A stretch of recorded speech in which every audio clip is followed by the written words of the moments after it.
कभी आपने सोचा है कि जब हम इस दुनिया से चले जाते हैं तो फिर क्या होता है? क्या वाकई मौत ही सब कुछ खत्म कर देती है या ये किसी नए सफर की शुरुआत होती है? आज हम बात करेंगे एक बहुत अहम हकीकत पर, मौत के बाद की जिंदगी इस्लाम की रोशनी में।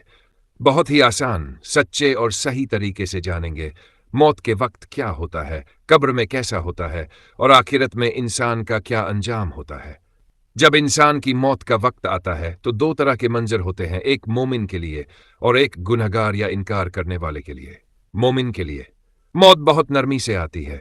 फरिश्ते जन्नत के कपड़े और खुशबू लेकर आते हैं और उसकी रूह को बहुत आसानी से निकालते हैं, ऐसे जैसे एक बूंद पानी बर्तन से फिसल जाए, फिर उसे ऊपर आसमानों की तरफ ले जाया जाता है।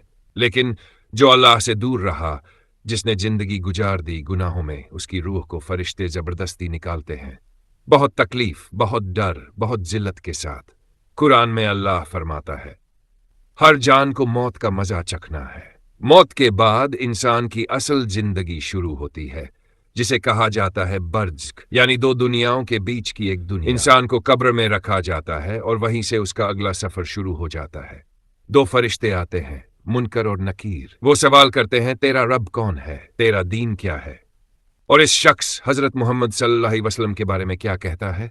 अगर जवाब सही दिए तो कब्र जन्नत का बाग बन जाती है, एक खिड़की जन्नत की तरफ खुलती है, रूह को सुकून मिलता है। और अगर जवाब नहीं दे सका तो कब्र जहन्नम का गड्ढा बन जाती है, अंधेरा, डर और अजाब। हदीस में आया है, कब्र या तो जन्नत के बागों में से एक बाग है या जहन्नम के गड्ढों में से एक गड्ढा। क़यामत से पहले की हालत। अब इंसान इसी हालत में रहता है। क़यामत के दिन तक वक्त कैसे गुजरता है उसे एहसास भी नहीं होता। मोमिन की रूह को जन्नत में जगह दी जाती है, वो वहां सुकून से रहती है, जैसे शहीदों की रूहें जन्नत के परिंदों में रहती हैं। फिर आएगा सबसे बड़ा दिन, क़यामत। हर इंसान दोबारा जिंदा किया जाएगा, सब अपनी अपनी कब्रों से उठेंगे, हर अमल सामने होगा, अच्छा हो या बुरा। नाम ए अमाल दिया जाएगा, अमल तौले जाएंगे और फिर इंसान जन्नत या जहन्नम की तरफ बढ़ेगा। मोमिन के लिए जन्नत की खुशियां, अल्लाह की रजा, और जो गुनाहों में डूबा रहा, अगर तौबा नहीं की थी तो जहन्नम का अजाब हो।